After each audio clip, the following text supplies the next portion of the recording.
बिस्मिल्लाहिर्रहमानिर्रहीम, अस्सलाम वालेकुम नाज़रीन, आप देख रहे हैं प्रोग्राम द लास्ट आवर। मैं हूं यासिर रशीद और स्टूडियो मेरे साथ मौजूद हैं सीनियर तजज़ियाकार राना मोहम्मद अजीम साहब। नाज़रीन, इस वक्त अगर देखा जाए तो मुल्क की सियासत में काफ़ी तेज़ी आ चुकी है कि जहाँ पर बातें ये हो रही थी कि आईनी तरमीम के हवाले से कौन किसको राम करेगा, कौन सी पेशरफ्त होगी, किसके मुसव्वदे के ऊपर अमल किया जाएगा, कौन अपने ड्राफ्ट को तैयार करेगा, कितने निकाती वो ड्राफ्ट होगा, माजी के अंदर जो 54 निकाती ड्राफ्ट था उसके अंदर क्या तब्दीलियाँ होंगी। कल जो मुलाकात हुई है उसमें जमीयत उलमा इस्लाम फे ने इस बात की यकीन दहानी करवाई है कि हम अपना ड्राफ्ट तैयार कर लेंगे। आज की इतलात ये हैं कि 80% उनका ड्राफ्ट मुकम्मल हो चुका है, जो तकरीबन 23 निकात के ऊपर मुश्तमिल होगा, जिसमें इस्लामी नज़रियाती काउंसिल की सिफारिशात भी शामिल होंगी, जिसमें यह भी देखा जाएगा कि आईनी अदालत के क़याम को अमल में तो लाना है, लेकिन उसका तरीक़ाकार क्या होगा, उसकी हुदूद क्या होंगी, क्या वो सुप्रीम कोर्ट ऑफ पाकिस्तान के अंडर होगी या सुप्रीम कोर्ट ऑफ पाकिस्तान से बाला होगी, उसके अंदर जो जज तैनात किए जाएंगे वो जज क्या रिटायर होने के बाद वाले जज होंगे या हाजिर सर्विस जजेस का इंतखाब किया जाएगा, उनका तकर्रुर किया जाएगा, क्या वो जजेस हाई कोर्ट से लिए जाएंगे या कहाँ से लिए जाएंगे। वो शिकें जिनके ऊपर जमीयत उलमा इस्लाम फे को एतराज़ था उसको बुनियादी तौर पे पाकिस्तान मुस्लिम लीग नून और पाकिस्तान पीपल्स पार्टी के सामने उठाया गया और उसी को लेकर आगे बढ़ने की बातें हुई। दूसरी तरफ पाकिस्तान तहरीक इंसाफ जो है वो ये समझती है कि आईनी तरमीम के हवाले से जो भी मुसव्वदा होगा उस मुसव्वदे में उनकी सिफारिशात शामिल नहीं होंगी और वो इसे एक जुडिशल पैकेज कहते हैं कि जो हुकूमत को बचाने के लिए है। इसी ज़िमन के अंदर अदालतों के अंदर क्या बातें चल रही हैं, तहरीक को लेके क्या बातें चल रही हैं, जो वकला की तहरीक चलनी है उसके लिए अब तक की क्या प्लानिंग है और वकला तहरीक का लाहेअमल क्या होगा। आने वाले दिनों के अंदर पाकिस्तान तहरीक इंसाफ ने अपने एक लाहेअमल को मुरतब किया है जिसमें शहर भर में जो एहतजाज किए जाने हैं उसको लेके, लेकिन इस ज़मन के अंदर वफाकी हुकूमत भी काफ़ी अलर्ट है। वफाकी हुकूमत ने बाकायदा तौर पे ये नोटिफिकेशन जारी कर रखा है कि एहतजाज नहीं होंगे, ना तो इस्लामाबाद की तरफ होगा। SCO समिट के बाद की बात की जा रही है कि उसके बाद मामला जो हैं वो कोई ना कोई रुख इख्तियार कर लेंगे, किसी तरफ को बेहतरी के लिए होंगे या किसी के लिए मुश्किल में होंगे। अली अमीन गंडापुर ने आज खैबर पख्तूनख्वा असम्बली के अंदर खिताब करते हुए जो बातें की, उन्होंने IG को जो मोर्द इल्ज़ाम ठहराया या IG के बारे में जो अल्फाज इस्तेमाल किए और ख़ुद खैबर पख्तूनख्वा पहुँचने का जो पूरा अहवाल बताया, फिर ये कहा कि अगर किसी को शक है तो वो बाकायदा तौर पे CCTV फुटेजेस देख सकता है। इस ज़मन के अंदर खैबर पख्तूनख्वा से जो इस वक्त इबहाम है वो किस हद तक क्लियर हुए हैं और पाकिस्तान तहरीक इंसाफ की हिकमत अमली इस पूरे मामले को लेकर क्या होगी, इसी बारे में बात करेंगे। राना साहब की तरफ बढ़ते हैं। राना साहब, सबसे पहले अगर आगाज़ किया जाए खैबर पख्तूनख्वा की आज की सूरत हाल से, पाकिस्तान तहरीक इंसाफ के एक रहनुमा और PTI पार्लियामेंटेरियन के एक रहनुमा के दरमियान करप्शन के इल्ज़ामात पे जो धींगा मुश्ती हुई है, मुक्के बरसाए गए, लातें बरसाई गई, फ्लोर पे गिराया गया, ये एक्ट पार्लिमानी सियासत में माजी करीब में तो देखने को मिलता है, कितना मुस्तकबिल तक देखने को मिलता रहेगा। बिस्मिल्लाहिर्रहमानिर्रहीम, अस्सलातु वस्सलामु अलैका या सय्यदी या रसूलल्लाह, अस्सलातु वस्सलामु अलैका या सय्यदी या हबीबल्लाह, ताजदार ख़त्म नबूवत जिंदाबाद जिंदाबाद। अच्छा, मैंने कहा शायद आप कोई ऐसा सवाल कर रहे हैं जो इस पाकिस्तानी कौम को जिसका इल्म नहीं है, या कोई ऐसा सवाल कर रहे हैं जो पाकिस्तान में पहली दफ़ा हुआ है या पूरी दुनिया में पहली दफ़ा हुआ है। अच्छा, ये तो दिंगा मुश्ती हुई मैंने देखी, आपने भी देखी। आपने यूक्रेन की पार्लियामेंट देखी है, बड़ा महोत्सव। हाँ जी, वो तो फिल्मी सीन था, फिल्मी सीन होता है। तो मुझे बताएं इसमें कौन सी हम इस पर क्या हम करें। क्या पाकिस्तान की पार्लियामेंट कौमी असम्बली के अंदर इससे ज़्यादा नहीं हुआ हुआ? क्या पाकिस्तान की मुख्तलिफ सूबाई असम्बलियों में इससे ज़्यादा नहीं हुआ? क्या आपको याद नहीं है कि बाकायदा दुपट्टे फेंके गए, बाकायदा उठा के फेंका गया? क्या आपको नहीं पता कि किताबें मारी गई? क्या आपको नहीं पता? ये देखें, ये सारा कुछ होता है। एक पहली काफ़ी देर तो हमारा नेशनल मीडिया ये चलाता रहा कि दोनों एक ही पार्टी से तल्लक रखते हैं और साथ कहते भी रहे तहरीक इंसाफ पार्लियामेंटेरियन और तहरीक इंसाफ। मुझे समझ नहीं आई कि पार्लियामेंटेरियन कौन सी और तहरीक इंसाफ का तो पता है। पार्लियामेंटेरियन जो है, जब आप कह दें कि दो ग्रुप जो है, दो अफराद जो है, एक का पार्लियामेंटेरियन से तल्लक है और एक का तहरीक इंसाफ से तल्लक है, तो क्लियर हो जाता। देखें, ये रवायात अच्छी नहीं है, ठीक है, ये रवायात ख़त्म नहीं हो सकती बल्कि तेज़ होंगी, लेकिन इसके बावजूद लोग ये उम्मीद रखते हैं कि असम्बलियों में जाने वाले लोग इंतहाई महज़्ज़ब हैं। और मैं नहीं कहता कि महज़्ज़ब नहीं है, बिल्कुल वो हमसे भी ज़्यादा महज़्ज़ब है, लेकिन जो काम उन्होंने किया है या जो उनके साथियों ने किया, ये नहीं होना चाहिए। ना कौमी असम्बली के अंदर होना चाहिए, ना सूबाई असम्बलियों में होना चाहिए। लेकिन यासर, आप किस तरह इसको कहेंगे कि ये ठीक है, ये नहीं ख़त्म हो सकता? जिस मुल्क के अंदर कौमी असम्बली की हदूद के अंदर दाखिल होकर अरकान असम्बली को घसीटते हुए पुलिस ले जाए, जिस मुल्क के अंदर जो है वो किसी भी और जगह पर जाकर जहाँ पे नहीं जाने की इजाज़त होती वहाँ पर भी चला जाए, तो फिर आप कहें कि जब कानून नाफज करने वाले अदारे जो है वो ये सारा कुछ कर सकते हैं, तो आप किस तरह तवक्को रखते हैं कि ये अरकान असम्बली ये नहीं करेंगे, इनके हमायती ये नहीं करेंगे? फिर ये तो सारा कुछ चलेगा ना, और इससे भी आगे चलेगा। तो ये अगर आप ये उम्मीद रख के बैठे हुए हैं तो फिर मैं माजरत से कहता हूँ इस उम्मीद को ख़त्म ही कर दें, बल्कि इस उम्मीद का दम खुद ही अपने हाथों से ना निकाल दें। तो इस पर कोई फ़र्क नहीं पड़ेगा आगे। बाकी सियासत में ये तो बड़ा छोटा सा, आपने टेलर भी नहीं है, इससे बड़ी बड़ी चीज़ें मैंने यूक्रेन की असम्बली में देखी हैं, मैंने दीगर इवन चाइना के पार्लियामेंटेरियन को लड़ते देखा है, मैंने अमेरिकन पार्लियामेंटेरियन को लड़ते देखा है, मैंने भारत के अंदर भारतीय जमहूरियत का बहुत बड़ा वहाँ पे देखा है, मैंने बरतानिया के अंदर लोगों को, आपको बताना है कि एक पार्लियामेंटेरियन किस खुलिये में आ गया था। तो क्या बात करते हैं यासिर साहब, ये सारा कुछ तो चलता है। इस पे अब हमें ये सोचना चाहिए कि क्या ये जो सारा कुछ हो रहा है ये ठीक हो सकता है? तो फिर मैं वही जवाब दूंगा, ना ये ठीक हो सकता है ना ये रुक सकता है। इसलिए नहीं रुक सकता, इसलिए ठीक नहीं हो सकता कि सियासी लोगों की सियासी मजबूरियां होती हैं। कोई भी किसी के खिलाफ एक्शन लेने के लिए तैयार नहीं होता। जिसके खिलाफ एक्शन होता है वो कहता गलत हुआ, और जिसके खिलाफ नहीं होता वो आगे इससे ज़्यादा बदतमीजी करेगा। तो ये बड़े राना साहब, इसी असम्बली में आपको पता है ना कि मुस्लिम लीग नून की एक औरत ने, खातून मेंबर ने क्या किया था? जी।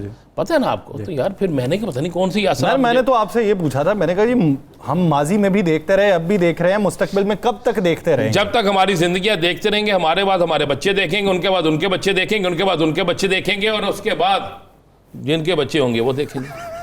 ये चलता रहेगा। जिनके नहीं भी होंगे वो भी देखेंगे, हमारे प्रोड्यूसर साहब भी देखेंगे।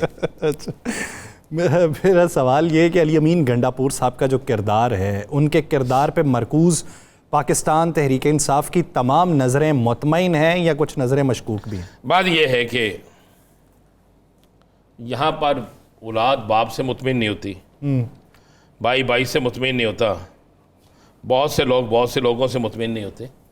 तो आप 100% ना किसी को मुतमिन कर सकते हैं, तो ना कोई ऐसी चीज़ है। बात यह है कि उस वक़्त तक जब तक अली अमीन गंडापुर को बानी तहरीक इंसाफ का इत्मीनान हासिल है, यासिर साहब जी, मैं 4 चीज़ें करता हूँ। चले, मैं 4 चीज़ें मेरे सामने। क्या अली अमीन गंडापुर पर FIR हुई? दर्जन से ज़्यादा FIR है ना जी।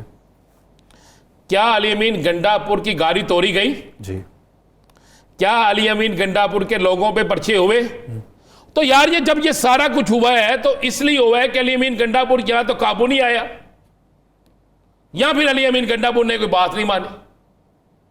अगर अली अमीन गंडापुर सब कुछ तय करके आया है, सारा कुछ तयशुदा है, जो बड़े बड़े आप जैसे सीनियर, मैं तो एक जूनियर आदमी हूं, आप जैसे सीनियर जो लोग हैं, जब वो दावे करते हैं और बड़े बड़े व्लॉग भी करते हैं और उसमें कई तो नाश्ते भी करा देते हैं और कोई पता नहीं क्या क्या करवा देते हैं, तो फिर भाई मैं तो एक जूनियर सा आदमी हूँ और मैं तो जो देखता हूँ वो बयान कर देता हूँ। उसमें सच झूठ क्या है वो आपने निकालना है, आप लोगों से मैं सीखता हूँ। बात यह है कि जूनियर है, ठीक है, मैं सदके जाऊँ सर। ऐसा साहब बात यह है कि आज की तकरीर के बाद उसने सारे सबूत दे दिए हैं।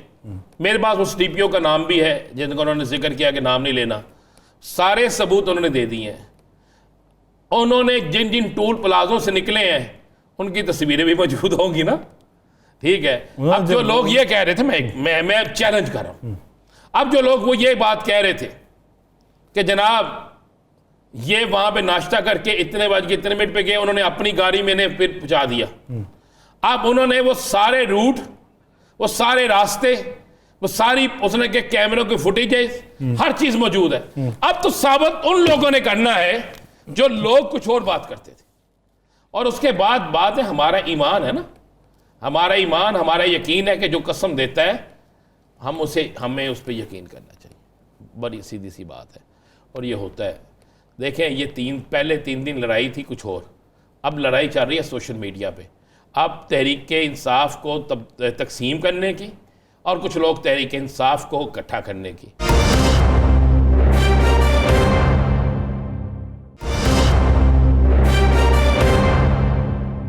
मैं खबर दे रहा हूं आपको, एक बड़ी अहम तरीन शख्सियत ने यह बात कही है, हुकूमती शख्सियत ने, उसने ये बात कोड की है।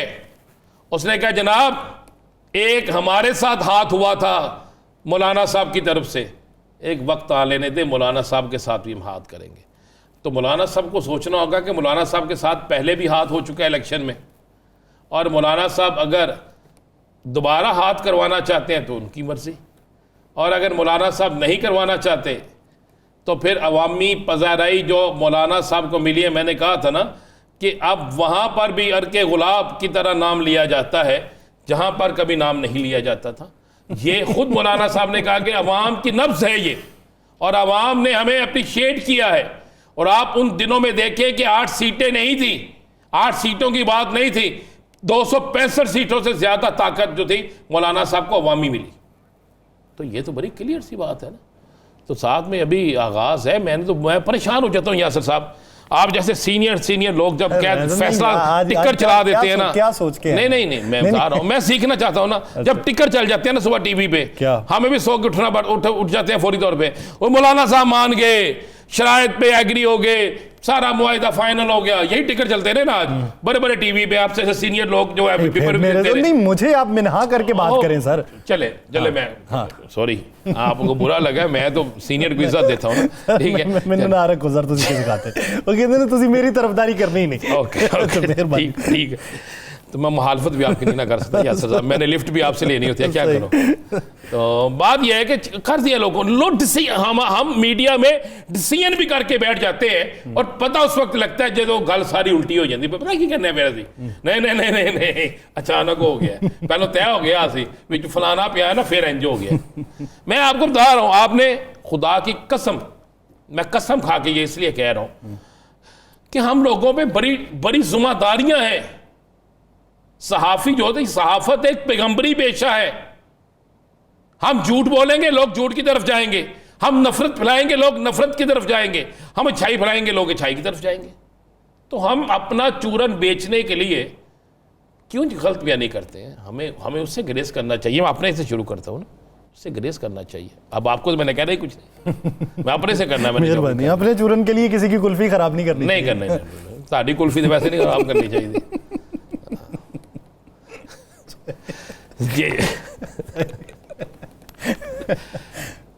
तो वैसे यासिर आपको एक बात दूं, क्या अभी बहुत से मरहले हैं, मुझे अभी नजर नहीं आ रहा। अगर मौलाना मान गए होते, मैं एक बात कर रहा हूँ आज, अगर मौलाना मान गए होते और इनकी टोकरी में सारे चूजे मुकम्मल होते, ये तो आज बात नहीं है, ये अंडों से चूजों तक कब पहुंची है? ये मैं चूजे कह रहा हूँ ना। चूजे होते हैं ना, मासूम होते हैं, उठाया टोकरी में डाल दिया, अच्छा ठीक है, बेचारे भागने की कोशिश, वो भागने की कोशिश करते हैं, इतनी तेज भागा नहीं जाता, पकड़ लेते हैं, स्पीड ज्यादा होती है ना पकड़ने वालों की। तो बात यह है कि अगर इनके चूजे मुकम्मल होते तो आज स्पीकर साहब दोबारा खत ना लिखते। आप गौर करें ना जरा, अगर इनके चूजे मुकम्मल होते तो स्पीकर साहब आज ये खतरा लिखते, जनाब फौरी तौर पे जो महसूस नशिस्तें हैं उनकी दोबारा अनाउंसमेंट करें जनाब, वो हमें दें, हमारा हक बनता है। पता नहीं हक कितों बनता है, मुझे तो यही समझ नहीं आती कि हक 1 मिनट से पहले हम रख लेते हैं। मुझे एक बात बताए ना, कल हम जिक्र कर रहे थे, वो एक इलाके के शख्स ने एप्लीकेशन दी है, स्पीकर साहब ने फौरी भेज दी है, मिनट लगाया स्पीकर साहब ने, वो इलेक्शन कमीशन को भेज दी है। कल मैं लिख देता हूँ एक कि जनाब स्पीकर साहब आप इलेक्शन लड़ने के लिए अहल नहीं है, तो क्या स्पीकर साहब उस पर भी भेजेंगे? यासिर साहब क्या भेजेंगे उसे? ये जो आज मोहम्मद अली दुरानी साहब ने कहा ना कि इतनी नफरत पैदा ना करें कि मोहब्बत का दरिया भी आप ले आए तो नफरत जो है वो खत्म ना हो, ना करें पैदा, ना करें, बांटे आपस में मोहब्बत, खत्म करें नफरत की इन चीजों को। सियासत में इलेक्शन लड़े, सियासत में जो हो सकता है वो करें। ये आपने क्या कर दिया, इलेक्शन कमीशन को आपने रेफरेंस भी भेज दिया कि ये लीजिए इलेक्शन कमीशन इस पे एक्शन ले। अब भाई आपको पता ही नहीं है कानून क्या उसके खिलाफ एप्लीकेशन देने वाला शख्स उसके मुखालिफ उम्मीदवार था तो उसके लिए रास्ता था भाई, उसके लिए जगह थी, वो इलेक्शन ट्रिब्यूनल में जाता, वो बाकी जगहों पे जाता। इतनी कौन सी जल्दी थी, इतना कौन सा, ये आपने क्या पैगाम दिया है कि और 6 तरह से दिलाएंगे, आप फौरी तौर पे इलेक्शन कमीशन को भेज देंगे और इलेक्शन कमीशन उसे नाअहल करार दे देता है या कोई ऐसी चीज कर देता है, तो उसके बाद का जो अमल होगा, जो उसके हमायती होंगे, जिन्होंने उसे करोड़ों या लाखों या हज़ारों वोट दिए हैं, तो वो क्या करेंगे? आप उनकी तौहीन कर रहे हैं, आप उनकी तजलील कर रहे हैं, आप उनको रुस्वा कर रहे हैं कि जाओ भाई हम नहीं मानते तुम्हारी चॉइस को। तो क्या फिर वो लोग जिनकी चॉइस को आप नहीं मानते, वो आपकी चॉइस को मानेंगे? वो आपकी बात को मानेंगे? ये मौक़िफ़ तो मियाँ साहब भी अपनाते थे। कौन से मियाँ साहब? मियाँ नवाज शरीफ। लेकिन मियाँ साहब कहते थे मैं आवाज देते पीछे है ही कोई नहीं।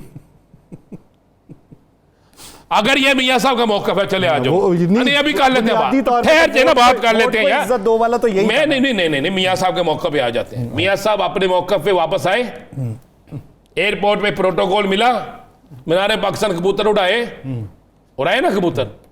तो इलेक्शन में किसने किसके कबूतर उड़ाए?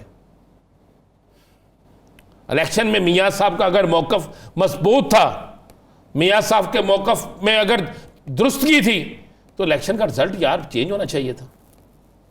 इतनी अच्छी ग्राउंड जितनी मिली थी ने कि महालफ का निशान भी नहीं है। महालफ जलसा करे तो उठा लिया जाता है, बैनर लगाए तो उतार दिए जाते हैं। नहीं, मुखालिफ तो था ही नहीं ना सर, वो तो ग्राउंड पे ही नहीं था। ग्राउंड में नहीं था ना, बैनर भी लगाए तो उतार दिए जाते थे, हर चीज हो जाती थी।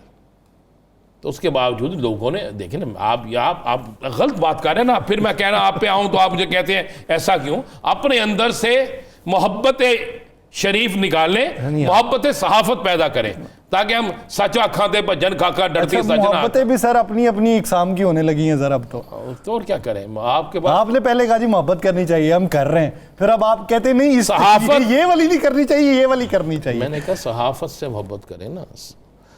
तो बात है, मियाँ साहब ने तो खुद कहा था, हमने तो नहीं कहा। मियाँ साहब ने कहा मैं पीछे मुड़ के देखा, बंदा कोई नहीं सी। फिर मियाँ साहब ने खुद कहा तकरीर में चंद दिन पहले कि मुझे अवाम पे बड़ा अफसोस है कि उन्होंने इसका रिजल्ट नहीं दिया। भाई मियाँ साहब ने कहा अब अवाम ने अगर रिजल्ट नहीं दिया, अवाम नहीं निकली, अवाम ने उसका रद्द-ए-अमल नहीं दिया, तो उसका मतलब है कि अवाम आपको पसंद नहीं कर रही ना। अगर अवाम आपको पसंद करती है तो फिर क्या? मुझे एक बात बता दें, अब मैं आज उनसे मेरी मुलाकात हुई, मेरी किसान इत्तेहाद वालों से, तो वो इतनी खौफनाक बातें कर रहे थे। मैं क्या हुआ? कहते जी देखे ना, हमें कहा गया है कि हम माफिया वो इस बारे में लेकर वो बहुत ज़्यादा। तो उन्होंने कहा जी हम माफिया हैं। उन्होंने कहा हमारी गंदम हमें मरवा दिया, हमारे चावल हमें मरवा दिया। उन्होंने कहा हमारी कौन सी फसल है जिसमें हमें फ़ायदा हुआ है? तो यासिर साहब फिर सर वो इसको लेके वो रिलेट कर रहे हैं। कहते हैं जी कि इंडिया के अंदर भी जो किसान निकले हुए थे, उन किसानों को बाकायदा तौर पे मोदी हुकूमत की तरफ से ये कहा गया था कि ये माफिया। आगे नहीं बोलना, आवाज़ आगे ब्रेक ले लो।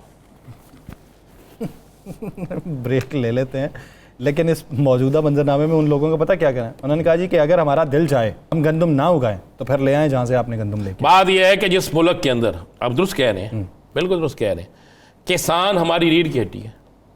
ज़रात भी ज़रात रीढ़ की हड्डी है तो किसान भी रीढ़ की हड्डी है ना। ज़रात के ना वो आगे मशीना चला दिया ने। बात यह है कि आप उसको भी माफिया कहें, आप अपने सियासी मुखालफिन को भी माफिया कहें, आप हर उस शख्स को माफिया कहें जो आपको अच्छा ना लगे। इस वक्त में एक तरफ आप किसान को माफिया कह रहे हैं, दूसरी तरफ आप कहते हैं हम तो किसान कार्ड लेके आ रहे हैं। तो आप फिर माफिया के लिए कार्ड लेके आ रहे हैं, या फिर आप फैसला करें कि आप गलत हैं। आप फैसला करें कि आपको लिख के दी थी जिसने तकरीर या जिसने आपको ब्रीफ किया वो गलत है। किसान माफिया नहीं है, किसान से मजलूम इस पाकिस्तान में कोई नहीं है।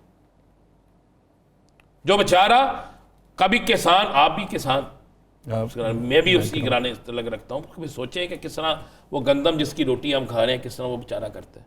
वो धूप देखता है, वो छाँव देखता है, वो सर्दी देखता है, वो गर्मी देखता है। उसके घर में रोटी पके ना पके, वो उधार लाकर पानी भी देता है, उधार उठाकर सब कुछ करता है। हर किसान जो है मकरूज है, इसलिए मकरूज है बेचारा।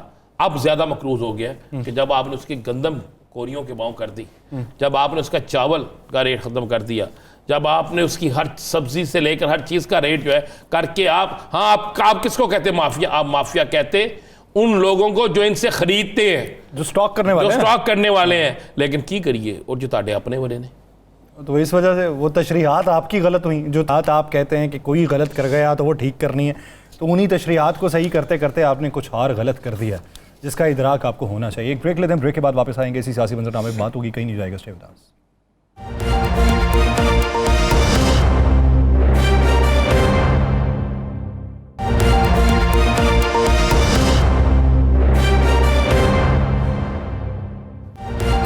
ब्रेक के बाद खुशामदीद नाज़रीन। बहुत सी चहमगोइयाँ, कयास आराइयाँ हमारी पाकिस्तानी सियासत में बहुत सी होती रहती हैं। रोज़ाना की बुनियाद पर टेस्टर पर लगी खबरें आती हैं। जो बल्ब जल गया, जिसकी दिमाग की बत्ती जल गई, वो उसी समत को निकल जाता है और फिर लोग जो हैं उसी की राह पे चलते चलते उसके पीछे मंजिल तलाश कर रहे होते हैं और बाद में पता चलता है आगे तो घुपन दे रहा है, मालूम नहीं कि किस समत को जाना है। बहुत सारी खबरें ऐसी होती हैं जो हक़ाइक़ के ऊपर मबनी होती हैं, लेकिन मेन स्ट्रीम मीडिया का हिस्सा नहीं बन सकती। लेकिन कुछ चीज़ें जो हैं वो सीना बसीना पहुँचती हैं और उनके अंदर हक़ाइक़ कितने होते हैं या मफरूज़ात कितने होते हैं, इसी बारे में बात करेंगे।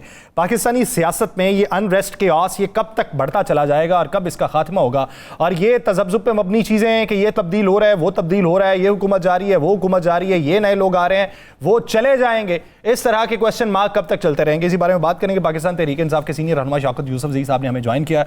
शौकत यूसुफजई साहब, बहुत शुक्रिया आपके वक्त का। सर, वही जो रूमर्स फैलते हैं, उन्हीं रूमर्स को एक खबर बना के मैं आपसे सवाल करता हूं। बात ये हो रही है कि अली अमीन गंडापुर साहब तब्दील भी हो सकते हैं। आप इसकी तरदीद करने का वो भी हक रखते हैं, तो तरदीद जो है ना वो हक़ाइक़ के ऊपर सर कीजिएगा। बिस्मिल्लाहिर्रहमानिर्रहीम। देखिए, जो इस वक्त वफाकी हुकूमत बनी है तो वो कौन सी जायज़ हुकूमत बनी है? ताकत के जोर पे बनी है।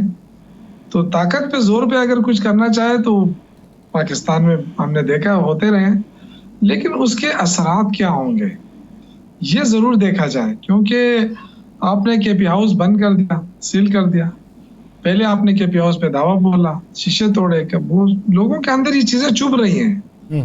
अब आपने सेल कर दिया, तो उसमें सील करने का ये मकसद तो नहीं था कि वो पीटीआई वालों का था, वहां तो एनपी वाले भी जाते थे, वहां मुस्लिम लीग वाले भी जाते थे। तो आपने एक सूबे की जो इकाई होती है उस इकाई को इस तरह उठा के बाहर फेंक दिया है। अब इसके क्या लॉन्ग टर्म, इसके क्या असरात होंगे, इस पर जरूर गौर करना चाहिए। इस वक्त ताकत का नशा है। अली अमीन गंडापुर लोगों को लेके गया, कारकुनों को लेके गया और उन्होंने कहा पुरअमन एहतजाज हमारा हक है। तो आपने फिर मोटरवे क्यों खो दी? आप वजीर आजम साहब आज कह रहे हैं कि जी हम किसी लाओ लश्कर को नहीं छोड़ेंगे जो अटैक करे, ये फला करे। तो नुकसान इस मुल्क का किसने किया? मोटरवे खोदने का क्या मकसद है? शौकत यूसुफजई साहब, ये तो बताइएगा कि कुछ लोगों की राय ये है कि इस सारे सिनेरियो के बाद अब तहरीक इंसाफ में दमखम नहीं है और तहरीक इंसाफ अब बिल्कुल ख़त्म हो गई है, ये दावा है हुकूमती हलकों का। आप इस पे क्या कहते हैं? तो इसका तो बड़ा आसान तरीका है। देखिए, तहरीक इंसाफ जो है वो ऐसा नहीं है कि अली अमीन गंडापुर ने ऐलान किया कि आ जाओ मेरे साथ, वो सारे उस तरफ चल पड़े। ये कॉल दी है इमरान खान ने, लोग इमरान खान के साथ है। आपको पता है, ये कहा गया कि जी निशान नहीं मिलेगा तो फिर ये लोग नहीं जीत सकते। वो आप देखें, इलेक्शन के दिन बूढ़े बूढ़े लोग घूम फिरते रहे, वो पीटीआई वालों का निशान क्या है? तो ये कोई जहन से निकाल ले कि अब अली अमीन को हटा के पीटीआई को कमजोर कर लेंगे, या असद कैसर को हटा के पीटीआई को कमजोर कर लेंगे, या गौर को हटा के, ये गलतफहमी में ना रहे कोई। पीटीआई इस वक्त जो है ना स्टैंड कर रही है इमरान खान के साथ। अगर इमरान खान कल काल देता है तो ये लोग फिर निकलेंगे। आपने ये तो देखा है ना कि पिंडी का जलसा, वहां का जलसा, लाहौर का जलसा, ये लीडरलेस जलसे थे। इसमें देखा ना, इमरान खान तो नहीं था, लेकिन कितनी बड़ी तादाद में लोग आए। ये जलसा पॉपुलैरिटी दिखाती है। अगर ये समझते हैं कि जी पीटीआई की पॉपुलैरिटी खत्म हो गई तो दो जगह मुख्तस कर दें, इनके लीडर आए, हमारे सिर्फ वर्कर आए। आप देखें किसका जलसा बड़ा होता है। तो ये तो देखें, जमहूरियत के अंदर अवामी राय को अहमियत दी जाती है। अब बदकिस्मती अवामी राय को कोई अहमियत नहीं दे रहा, तो इसका ये मकसद नहीं है कि कोई पार्टी खत्म हो गई। खत्म होती तो इलेक्शन में खत्म हो जाती। जब इलेक्शन में खत्म नहीं होती, सबसे ज्यादा सीटें कौमी असेंबली में पीटीआई की है, तो ये बंदा कैसे वो गेस कर सकता है कि जी पीटीआई खत्म हो गई या उसकी पॉपुलैरिटी खत्म हो गई? आप अब जलसा करना चाहते हैं खैबर पख्तूनख्वा में, पीपल्स पार्टी, नून लीग, जो भी करना चाहे मिलकर करें। हम उनको जगह भी देते हैं, हम उनको फैसिलिटीज भी देते हैं, आके करें, दिखाएं अपनी स्ट्रेंथ। कितनी स्ट्रेंथ बनती है उनकी। फिर हमें एक मौका दे पंजाब के अंदर खुला, हम उनको बता देंगे कि जी कितनी स्ट्रेंथ है पाकिस्तान तहरीक इंसाफ की। तो मैं ये ज़ाती तौर पे समझता हूँ कि इस वक्त जो कुछ हो रहा है उससे पाकिस्तान को बेतहाशा नुकसान हो रहा है, और ये ऐसा नुकसान है कि इसका मेरा नहीं ख्याल है कि इतनी जल्दी कोई तलाफी हो जाएगी। अगर ये हरकतें हो रही है, आप आइन को भी तोड़ मरोड़ रहे हैं, आइन के साथ भी खिलवाड़ हो रहा है, अपनी मर्जी के आइन बना रहे हैं, तो ये सारी जिंदगी तो आप इक़्तिदार में नहीं रहेंगे, कल आप अपोजिशन में होंगे, फिर आप क्या करेंगे? अच्छा शंकर यूसुफ साहब, आप इसका हल क्या समझते हैं? यानी उस हल के अलावा कि नए इलेक्शन करवाए जाएं, इलेक्शन ट्रिब्यूनल्स वाला मामला, वो तो हुकूमत मानने को तैयार ना होगी, इसके अलावा क्या हल होगा? देखिए मेरा ख्याल ये है कि अपोजिशन के पास ये हक तो है ना कि अगर हुकूमत कोई ऐसा काम करती है जो हमारे पॉलिसी के खिलाफ है, तो जमहूरियत में उसको खुलकर ये इजाज़त है कि जी आप पुरअमन एहतजाज कर सकते हैं। तो ये जो एहतजाजों के ऊपर एक दफ़ा एनओसी दे देते हैं, दूसरे दिन शाम कोई कंटेनर लगाना शुरू कर देते हैं, ये खौफ जो है जब तक इनके अंदर रहेगा तो मुझे नहीं ख्याल है कि मामला दुरुस्त हो जाएंगे। ये खौफ से तो पहले निकले ना भाई, आवाम से अगर आप डर रहे हैं तो इसका मतलब है कि आपने चोरी की है ना, चोर ही डर सकता है। अगर बंदा चोर ना हो तो वो तो फिर नहीं डरता है, वो तो सबके सामने आता है। तो गवर्नमेंट के अंदर जो खौफ है ना, वो जब तक नहीं निकलेगा, बातचीत नहीं करेंगे, आप किसी का हक तस्लीम नहीं करेंगे, और ये जो गैर जरूरी तौर पे तरामीम का आगाज किया गया, ये इस तरह के फैसले वापस नहीं लेंगे तो मुश्किलात रहेंगी। मैं ये कह रहा हूँ, देखिए ये सिर्फ पीटीआई का इशू नहीं है, कोई ये समझ रहा है कि पीटीआई का इशू है। अगर इलेक्शन कमीशन मजबूत होता है और गैर जानिबदार होता है तो उससे पाकिस्तान मजबूत होगा। फेयर एंड फ्री इलेक्शन जरूरत है पाकिस्तान की। अगर वो कहते हैं कि जी 2018 में भी ऐसा हुआ है तो तब भी गलत है, 2013 में ऐसा हुआ है तब भी गलत है, उससे पहले हुआ है तब भी गलत, हम तो उसको सही नहीं कह सकते। मैं ये कहना चाहता हूँ कि एक पॉलिटिकल वर्कर के तौर पे कि खुदा के लिए इदारों को कमजोर ना करें और इदारों को इस्तेमाल ना करें। इस वक्त इदारे इस्तेमाल हो रहे हैं और जरदारी फैमिली और शरीफ फैमिली अपना गुस्सा निकाल रहे हैं, क्योंकि ये पहले चैलेंज करते थे कि ये टांगा पार्टी है, आज वो दोनों मिलकर भी मुकाबला नहीं कर पा रहे हैं पीटीआई का। अच्छा शौकत साहब, एक शोर मचा हुआ है सुबह से, आपकी सियासी राय लेना चाहते हैं और आपकी सियासी राय बड़ी अहमियत रखती है, मैं जानता हूँ आप बड़ी गहराई से करते हैं, कि मौलाना फजलुर रहमान साहब को हुकूमत ने मना लिया है। सुबह से आपने देखी होंगी बड़े बड़े चैनल्स पे ब्रेकिंग न्यूज़ भी चल गई और बड़ा कुछ हो गया। आप समझते हैं कि मौलाना साहब हुकूमत के साथ चले जाएंगे? देखिए उनके पास दो ऑप्शन है ना, या तो अगर वो फ्यूचर में सियासत करना चाहते हैं तो वो नहीं जाएंगे, और अगर वो अपनी सियासत को दफन करना चाहते हैं चले जाएंगे। और इस तरह माजी में आप देखें कि पीडीएम के साथ जब ये चले हैं तो इनको इतना नुकसान हुआ है कि इनकी जो थोड़ी बहुत अक्सरियत थी खैबर पुख्तनख्वा में वो भी खत्म हो गई। और अगर ये दोबारा वहां जाएंगे तो मेरा नहीं ख्याल है कि जो गिनी चुनी सीटें लिए फिर तो कोई बलूचिस्तान से भी सीट नहीं देगा। नहीं, आपका ख्याल क्या है? आपके पास इंफॉर्मेशन क्या है? चलें ये इंफॉर्मेशन क्या है, कुछ तय हो रहा है नहीं हो रहा? देखिए मौलाना फजलुर रहमान साहब आपको पता है कि अनप्रेडिक्टेबल वो है, और हमेशा से यही होता रहा है कि वो एक चीज पे वो कह देते हैं ऐसा नहीं होता है, लेकिन फिर जब कोई चीजें ऑफर हो जाती हैं तो वो अक्सर मान भी लेते हैं। तो इस दफा तो हमें पूरी उम्मीद है कि वो इस तरह नहीं करेंगे, क्योंकि उनका सिर्फ जात का मसला नहीं है, उनकी पार्टी का मसला भी है। ये मैं आपको बताऊं कि एक बहुत ही मतलब सीनियर उनके पार्टी का बंदा था, वो जब मेरे से गुफ्तगू कर रहा था और वैसे मजाक में हम लगे थे, तो उसने कहा कि आपको पता है कि मौलाना फजलुर रहमान साहब क्यों मान गए कि वो तहरीक इंसाफ के साथ इस वक्त टसल नहीं लेना चाहते? तो मैंने कहा बताएं। तो उन्होंने कहा कि हमारी अपनी जो शूरा की मीटिंग थी, उस मीटिंग में अक्सरियती लोगों ने कहा कि मौलाना साहब आप इमरान खान की मुखालफत छोड़ दें, वरना हमारे जो अपने यंगस्टर्स हैं अपने घरों में वो भी आपको वोट नहीं कर रहे हैं। ये कहते हैं आज वज़ीर साहब ने कहा कि जी ये धावा बोलने आए थे, ये घेराव जलाव करने आए थे। अगर घेराव जलाव करना आते तो फिर अली अमीन गंडापुर केपी हाउस में क्या कर रहे थे? फिर तो उनको वही रहना चाहिए था ना। लेकिन उन्होंने कहा था कि मैं आऊंगा और पुरअमन एहतजाज करूंगा। उन्होंने पुरअमन एहतजाज किया और चला गया।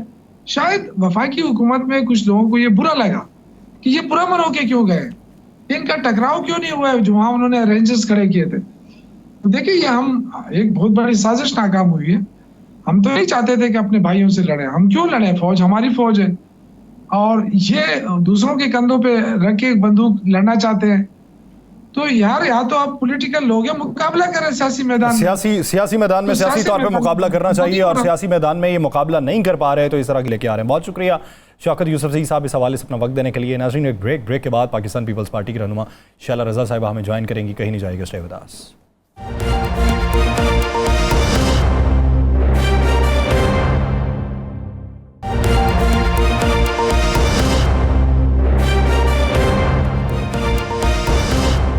ब्रेक के बाद खुशामदीद। नाज़रीन, कल ऐवान सदर के अंदर होने वाली मुलाकात, उस मुलाकात का तसलसल किस हद तक बरकरार रहा है, अभी तक नंबर्स गेम के हवाले से क्या इतलात हैं, और उसके अलावा मौलाना की आमादगी किन शराइत के ऊपर है। यानी मौलाना अगर अपना ड्राफ्ट तैयार कर रहे हैं तो वो ड्राफ्ट हुकूमती ड्राफ्ट से किस हद तक मुख्तलिफ होगा।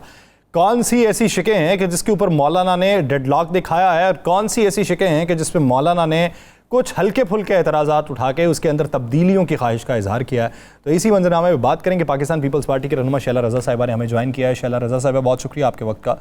शैला रज़ा साहिबा, बात ये हुई कि कल आसिफ अली जरदारी साहब, मौलाना नवाज़ शरीफ साहब, बिलावल साहब, इसहाक डार साहब और शहबाज शरीफ साहब मिले, आईनी तरमीम के हवाले से बातचीत हुई। मौलाना ने आमादगी का इजहार जो किया है उसमें किस हद तक ड्राफ्ट तब्दील होने के इम्कानात हैं? बहुत शुक्रिया आपका। और देखिए, मौलाना साहब हों या मुख्तलिफ और पार्टीज़ हों, किसी को भी कॉन्स्टिट्यूशनल कोर्ट पर एतराज़ नहीं था, बल्कि COD जब 2006 में हुआ तो उसके बाद PTI के इमरान खान भी उसके सिग्नेटरी हैं कि मुल्क में कॉन्स्टिट्यूशनल कोर्ट होने चाहिए। अब क्योंकि PTI का एक तरीक़ाकार है कि वो पर्सनालिटी टारगेट करते हैं, और काजी फाइज ईसा के आने से पहले उन पर रेफरेंस किया। इसके अलावा ये कि मुख्तलिफ इस तरह की बातें, अगर जरदारी साहब पे मुकदमे खोले गए तो उन्हें सिंध में नहीं चलने दिया जाएगा। तो ये इस तरह की हरकतें ये करते हैं। तो इन्होंने अपने तौर पर ये समझा कि ये कोई काजी ईसा साहब के लिए जो है अमेंडमेंट्स हो रही हैं, और इनका काम चूँकि एक खलल डालने वाले हैं तो इन्होंने इस पे शोर मचाया। जहाँ तक बात है मौलाना साहब की, मौलाना साहब को जब दिया गया था मसवदा तो उन्होंने कुछ उस पे रात में एतराज़ किए थे। तो उसमें कहा गया था कि सुबह को जैसे आप चाह रहे हैं उस तरह अमेंडमेंट हो जाएंगी, लेकिन उस तरह अमेंडमेंट नहीं हुई और उस दिन वो पेश नहीं हो सका। और फिर यही बात हुई कि सेकेंड डे चेयरमैन खुद गए उनके पास, और फिर उसके बाद ये डिसाइड हुआ कि हुकूमत के मुसवदे में भी मौलाना साहब चाहें तो उसमें अमेंडमेंट कर दें, और अगर अपना खुद मुसवदा बनाना चाहते हैं तो वो भी दे दें। और हुकूमत का जो मुसवदा था उसमें 3 शिक़ें जो थीं उसमें कुछ अमेंडमेंट्स की गई थी, जिसमें आर्टिकल 8, आर्टिकल 51, आर्टिकल 106।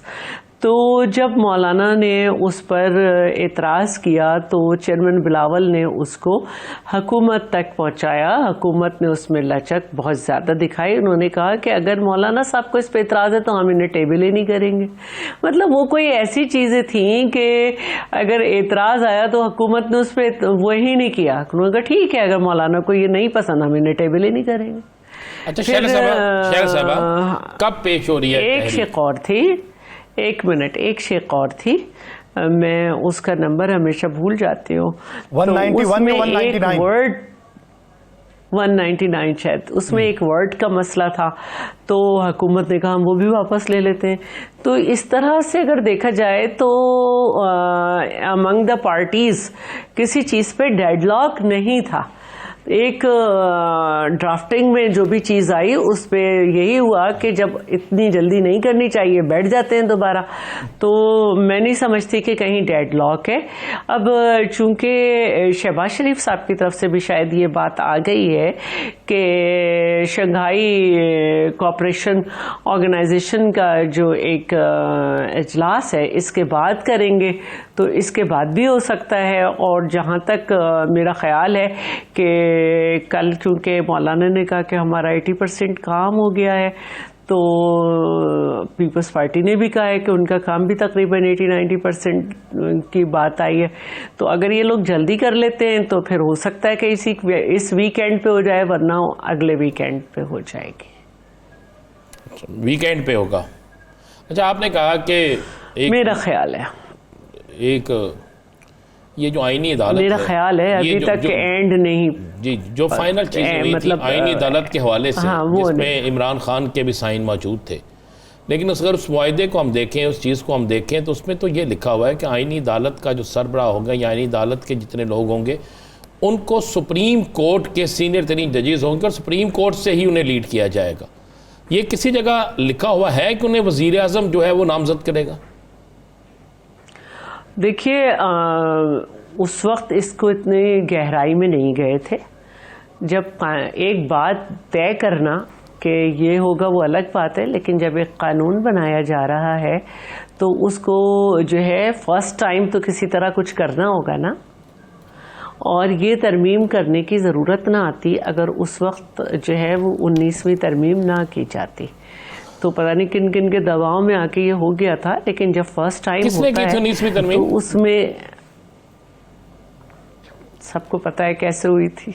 नहीं, ये ना हो कि इसके बारे में बात 10 साल बाद नहीं होती है। बाद में ये वही यासर वाली के कुछ अरसे बाद ये हो गए, ये भी तरमीम पता नहीं किसके कहने पे हुई थी, सबको पता कैसे हुई थी, तो ये तो नहीं होगा। नहीं, जब consensus among the political parties हो रहे हैं और वर्ड टू वर्ड जो है वो गुजरा जा रहा है और बैठ के काम किया जा रहा है, तो इसकी जिम्मेदारी 18वीं तरमीम की तरह पार्टीज खुद लेंगी।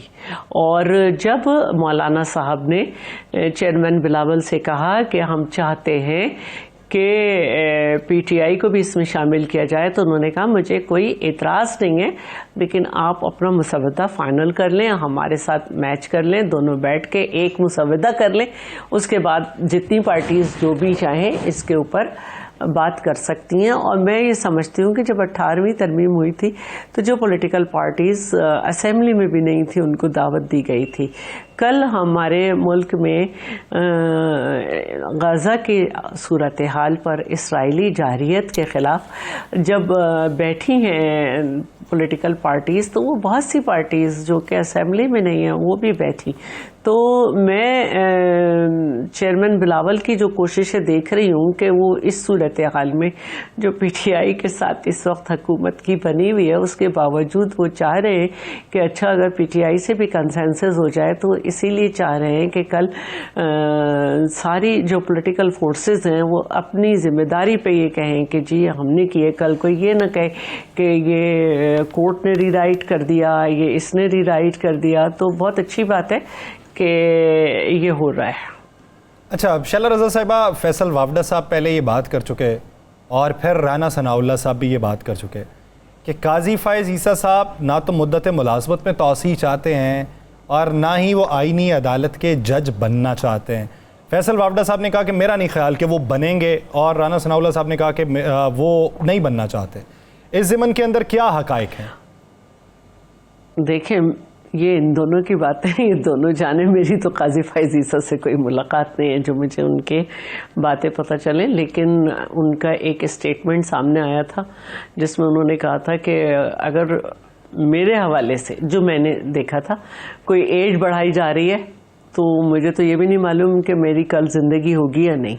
फिर बाद में उन्होंने कहा था कि अगर तमाम लोगों की बढ़ाई जा रही है तो मेरा क्या मसला है, क्योंकि हम पाकिस्तान पीपल्स पार्टी को लोअर कोर्ट में, यानी कि जो सेशन कोर्ट है उसके जजेस की एज पे एतराज़ है कि वो सिर्फ 60 है, फिर हाई कोर्ट की 62 है और फिर सुप्रीम कोर्ट की 65 है।